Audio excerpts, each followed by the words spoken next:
నమస్తే, welcome to our channel. నేను మిస్సిరి. తెలంగాణలో ప్రకంపనలు సృష్టించిన ఫోన్ ట్యాపింగ్ వ్యవహారంలో మాజీ ముఖ్యమంత్రి కిరణ్ కుమార్ రెడ్డిని ఇరికిస్తున్నారా? సో ఈ అంశాన్ని మనకి వివరించడానికి మనతో పాటు ఉన్నారు ప్రముఖ senior journalist, political analyst CS Rao గారు.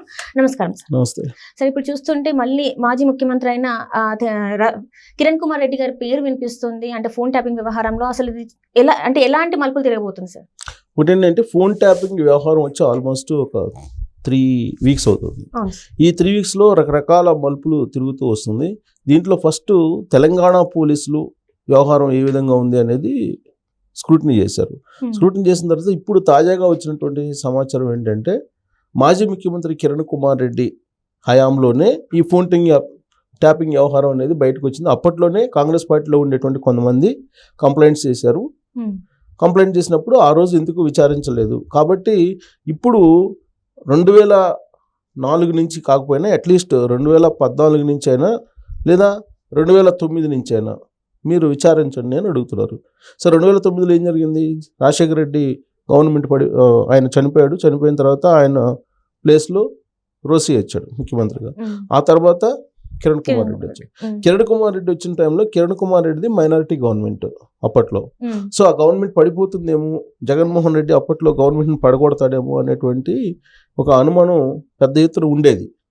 సో దాంతో కిరణ్ కుమార్ రెడ్డి కొన్ని ఫోన్లను ట్యాప్ చేయించారు అనేటువంటి ఆరోపణలని అప్పట్లో కొంతమంది చేశారు. వాళ్ళలో కాంగ్రెస్ పార్టీకి సంబంధించినటువంటి వాళ్ళే కొంతమంది ఉన్నారు.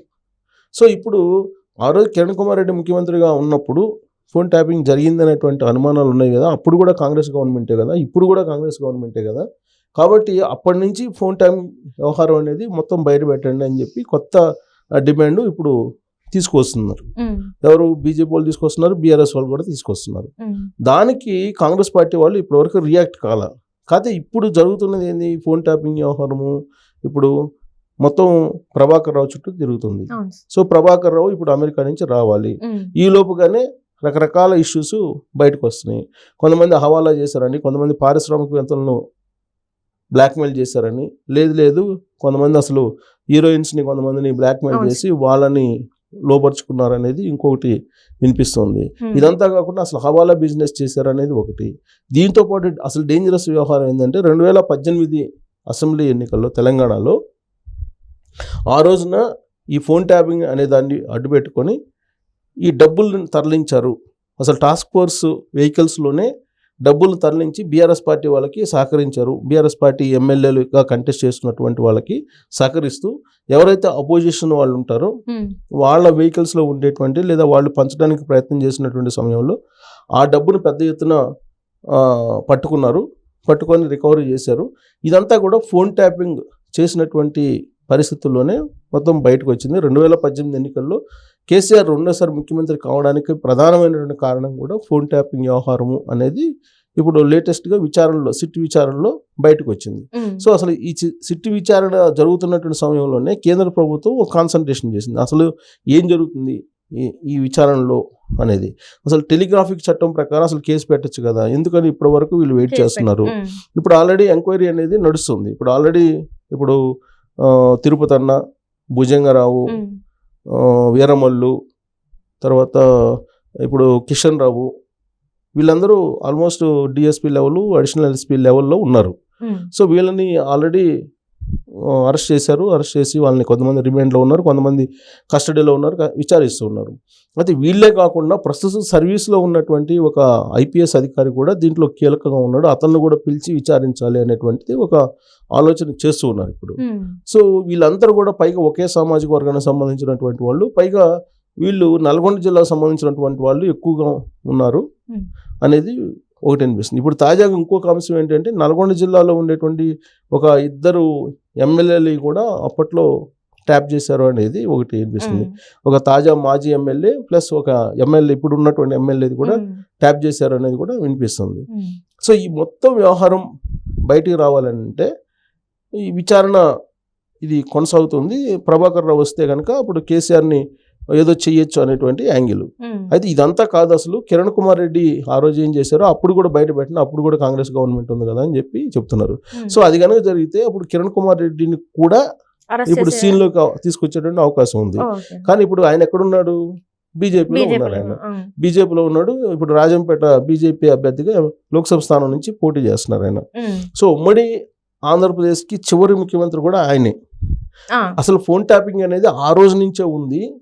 కొన్ని ఎక్విప్మెంట్స్ కూడా అప్పుడే తీసుకొచ్చారు. సో ఆ ఎక్విప్మెంట్స్ని కంటిన్యూ చేశారు అనేది ఒకటి వినిపిస్తుంది. ఇప్పుడు అంటే కొన్ని కొత్తవి తీసుకొచ్చినప్పటికి కూడా అప్పట్లోనే కొన్ని ఆపరేటర్స్ ఉన్నాయి, ఇజ్రాయెల్ నుంచి కొన్ని తెప్పించారు. సో ఫోన్ ట్యాపింగ్ అప్పటి నుంచే స్టార్ట్ అయింది అనేది వినిపిస్తుంది. కాబట్టి ఇప్పుడు మొత్తం ఇన్వెస్టిగేషన్ ఎక్కడికి వెళ్ళింది?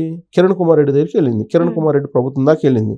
ఆ కిరణ్ కుమార్ రెడ్డి అప్పట్లో కొంచెం ఉద్యమం తీవ్రంగా నడుస్తున్నటువంటి సమయంలో అప్పుడు ఈ ఫోన్ ట్యాపింగ్ అనే దాన్ని ఉపయోగించి కొంత ఉద్యమాన్ని అణచివేసేటువంటి ప్రయత్నం చేశారు అనేది ఒకటి. రెండు, ఉద్యమకారుల యొక్క ఫోన్లు ట్యాపింగ్ చేశారు అనేది ఇంకొకటి. అసలు ఇదంతా కాదు, తన ప్రభుత్వం పడిపోతుంది అనేటువంటి ఉద్దేశంతో కొంతమంది ఫోన్లు ట్యాప్ చేసి వీళ్ళు మూమెంట్స్ ఎక్కడెక్కడ ఉన్నాయి, ఎక్కడెక్కడ ఎవరెవరితో సంప్రదింపులు చేస్తారు, ఇవన్నీ కూడా చేసి తను చివరి దాకా 2014 వరకు కూడా ఆయన ముఖ్యమంత్రిగా కొనసాగారు. దాదాపు 3.5 సంవత్సరాల పైగా ముఖ్యమంత్రిగా ఉన్నారు ఆయన. సో ఆయన ముఖ్యమంత్రిగా కొనసాగడానికి ఈ ఫోన్ ట్యాపింగ్నే నమ్ముకున్నాడు. కాబట్టి అప్పటి నుంచి విచారణ చేయండి.